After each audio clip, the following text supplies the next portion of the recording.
Good morning, it's January 27th. This is To My Liberal Friends. A couple of years ago, Abigail Spanberger was in Congress.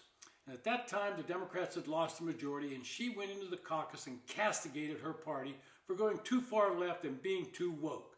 He said that the party had to get back towards the center and stop turning off middle American voters.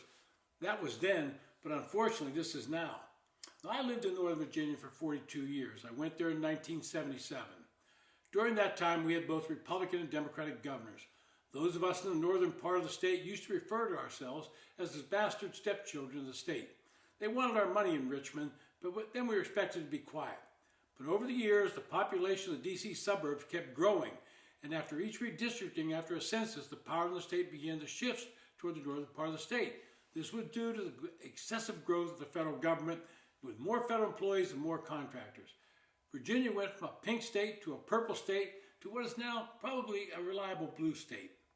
Abigail Spanberger is now the governor of Virginia, and any pretense that she intends to govern from the middle has disappeared. Starting on the first day, she and her liberal friends in the legislature, they went hard to the left. They instituted a new 4.3% sales tax on Uber Eats, Amazon, etc. For these deliveries, that's going to hit just about every level of income class. Put a new sales tax on admissions to a wide variety of businesses. Again, if you want economic development, you don't stick them with new taxes that can put the damper on that business. They created two new higher tax brackets of 8% and 10% on people making over $600,000. Wow, let's just start sticking it to those that are earning money. And then a new 10% bracket for anyone making over $1 million. Both these brackets are moving towards California tax rates, and that's where you see these ideas. And they had the effect of chasing high incomes out of state. What's next? A wealth tax in Virginia? They added a 3.8% investment tax on top of state income taxes. Again, go after the people that are actually investing in the economy. So if you invest in a stock and you make money, Virginia wants to take a bigger chunk of that. They raised the hotel tax. That's a good way to get the tourists to stay in hotels. They put a new personal property tax on landscaping equipment. And they banned powered leaf blowers. I understand either of these. People owning landscaping businesses are not wealthy people, but they just want to gouge them because they think they can. Here's the one I really love. They guarantee illegal aliens free education. Wow. Does this mean they get free college education? That will attract more illegals to the state. The citizens of Virginia can now pay their own tuition and pay for those here illegally as well. And that's not something anybody wants. Next, they make it illegal to approach anybody at an abortion clinic. That's another woke policy. They then extend for elections, they got real busy. They extend the time absentee ballots can be received after election day to 3 days. If the count does not look like it's in the Democratic favor, then get some more ballots in. They want to allow people to cast their votes electronically through the internet. Wow, both of these are an invitation to voter fraud, which Democrats seem to encourage. How do you check someone's identity if they're voting behind a computer screen? What could be done to keep someone from voting for multiple people, say like at a rest home for the elderly? They want to expand ranked voting choice. That's a Democratic favorite. They love that because that helps them win. And they want to extend the deadline for ballots curing to 1 week after Election Day. In other words, give us time to fix any election that we don't think we're winning. They want to redact the addresses of political candidates from any FOIAs. That's probably not a bad idea. They want to add Virginians to the National Popular Vote Compact for presidential electors. Now, a bunch of states did this last election, all blue states. Trump won the popular vote, but I did not see one of them award their votes to Trump.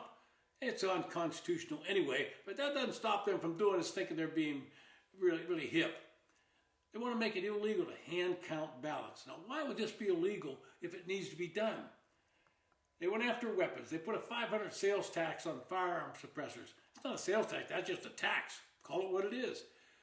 On assault weapons, which there is no such thing, and large capacity magazine ban.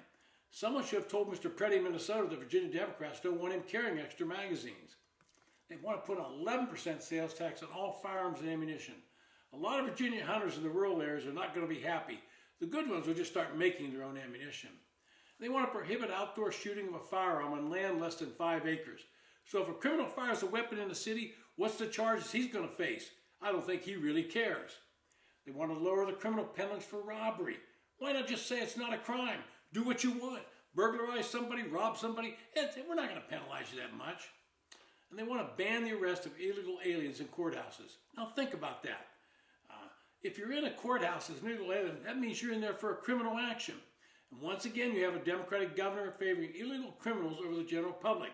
This will force immigration officers to wait outside, maybe surround the courthouse, to arrest these illegal aliens with criminal records. But they wouldn't be in the courthouse if they weren't there for a criminal record.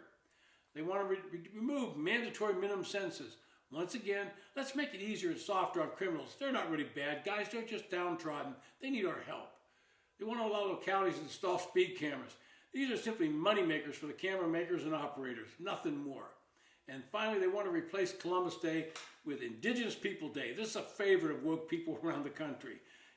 Let's just wipe out our past, wipe out our history. Let's just recreate what we want. Now, reading all these changes, which came on the first day and week, it's obvious that Spanberger was lying through her teeth when she said that she wanted to run in government as a moderate. Which of these new proposals is a moderate?